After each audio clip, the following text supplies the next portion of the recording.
দাদা সুন্দরবনে একটা মজার ঘটনা আছে বুঝছেন। হুম। এই যে সামনে সামনে কিছু একটা আছে, আমরা আগে এটাই দেখি। তারপরে এইটা কিছু একটা আছে এই জায়গা, আমি শিওর। গুই সাপ যেটারে বলে, মানে গুই তারকেল। এই মাত্র ওই যে দেখেন, এই যে সমান হয়ে গেছে না, ওই যে উপরে গাছের উপরে ছিল, এনতে লাফ দিয়ে পড়িছে। এই যে অনেক বড় ছিল। দেখছেন, এটা তো এখানে মাছ মাছ, এগুলা মাছের বাচ্চা আর কি, পার্শে মাছের বাচ্চা এগুলা দাদা। এই কিছুদিনের পর আসবে ভেটকি মাছের বাচ্চা আসবে, ভাঙা মাছের বাচ্চা আসবে।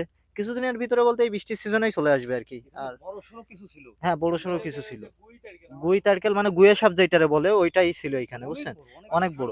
আর আর এই সুন্দরবনের গুই সাপগুলোর দাদা বিশেষত্ব কি, এরা এরা আসলে আপনার অনেক বড় হয়, মানে যে কোনো একটা বড় ছাগল, 8 কেজি 10 কেজি একটা ছাগল সে মানে যে কোনো খায় ফেলতে পারে, সেই খায় ফেলতে পারে।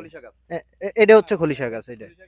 হ্যাঁ, এই যে আচ্ছা, যেটা বলার জন্য আপনি আমারে বলছেন, এটা হচ্ছে দাদা সুন্দরবনে একটা মজার ব্যাপার, কি মজার আবার ভৌতিক একটা ব্যাপার। যেটা হচ্ছে আপনার সুন্দরবনে হচ্ছে এই সংকেতটা হচ্ছে কু, মানে আপনি যদি বলেন এটা কেমন, আহ, আপনি আমি মনে করেন যে মাছ মারতে বা কাঁকড়া মারতে বা সুন্দরবনে কোনো একটা কাজে আমরা আসলাম।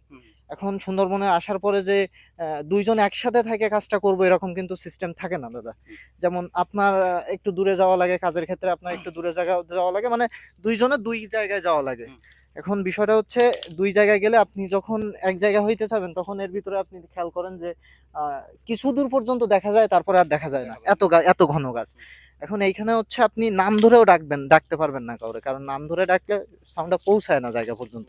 এর ভিতরে সব থেকে বেশি দূরে যায় হচ্ছে কু বলে সংকেত, আর কু দিলে, কুক কুক এরকম দিলে আর কি, এটা সংকেত। এই কু বলে হচ্ছে সংকেত আর কি, বুঝছেন। কারণ বিষয় হচ্ছে, আপনি যেটা হচ্ছে মূল কাহিনী, এটা হচ্ছে আপনি যদি একটা কুক দেন, তাহলে আপনার যে সঙ্গী থাকবে, ও কখনোই আপনার রেসপন্স করবে না। বা দুইটা কুক দেন, কেন? এটার কারণ আমি বলতেছি। দুইটা কুক দিলেও সে রেসপন্স করবে না।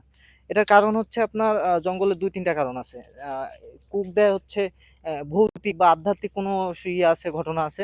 যেটা হচ্ছে আপনার এই সুন্দরবনের ভিতরেই আপনি যদি একটা কুক দেন, সাথে সাথে রেসপন্স করেন, তাহলে ওর পাশে মানে আপনার বিপরীত কু, সে যেই থাকুক, কোনো একটা ভৌতিক ঘটনা হোক বা যেই হোক, ওইটা আবার কু দিতে শুরু করবে। তখন আপনি ওই ওই ওই সংকেত অনুযায়ী চলতে থাকবেন। আর চলতে চলতে এমন একটা জায়গায় পৌঁছাবেন যেখান থেকে আপনি আর রিটার্ন আসতে পারবেন না। এটা কিভাবে ঘটবে আপনি নিজেও বুঝতে পারবেন না। এরকম কি ঘটনা এরকম সম্মুখীন অনেক হয়েছে? আছে, অনেক ঘটনা আছে এরকম, বুঝছেন। এরকম অনেক ঘটনা মানে আছে, অনেকেই গল্প কুক করে। কুক কুক, হ্যাঁ, এটা এটা সংকেতটা হচ্ছে আপনারা 3টা কুক দেবে। যদি কোনো মানুষ কুক দিয়ে থাকে বা আপনারা যদি কেউ সংকেত দিয়ে থাকে, তিনি অবশ্যই 3টা কুক দিবে আপনারে। 3বার সংকেত দেওয়ার পরে আপনি যে বিপরীতে যে থাকবে, সে হচ্ছে 3টার পরে রেসপন্স করবে, সেও 3টা রেসপন্স করবে। মানে সে 3বার দিবে আর কি, দেওয়ার পরে এটা হচ্ছে তাদের কমিউনিকেশনটা এইভাবেই হবে। কিন্তু আপনার একটা বা দুইটা কুকে কখনোই উত্তর দিবে না কেউ। আর যদি আপনি ভুলবশত উত্তর দেন, তাহলে হয়তো মানে যদি সে কুকটা দিয়ে থাকে তাহলে তো ঠিক আছে, আর যদি না দিয়ে থাকে, তাহলে অবশ্যই আপনার এই হারায় যাওয়ার একটা ঘটনা ঘটতেও পারে, বুঝছেন। এটা হচ্ছে সুন্দরবনের বিষয়। আর এইটা মানে এইটাই আমি আপনারে বলতে চাচ্ছিলাম, বুঝছেন। আমাদের ওরা কই? এই তো, কই এই আসো? এই যে আমাদের চলে আসলাম।